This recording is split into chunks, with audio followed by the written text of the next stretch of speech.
Assalamualaikum dan salam Ramadan.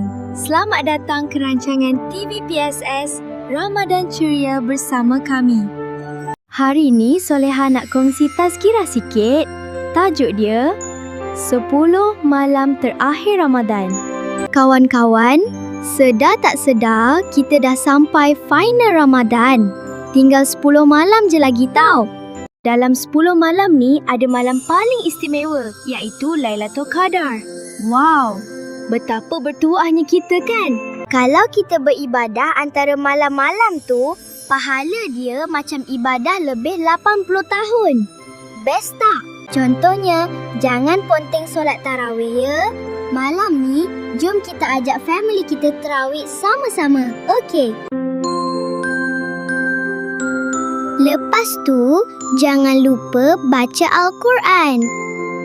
Jangan asyik main game je tu. Oh, lepas berbuka tu, jangan malas-malas.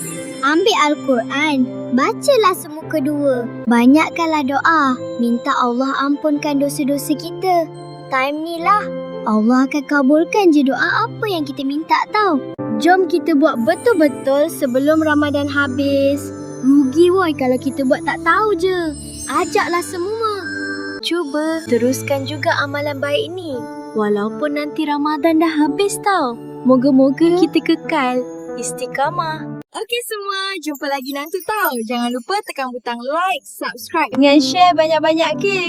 Assalamualaikum dan salam Ramadan.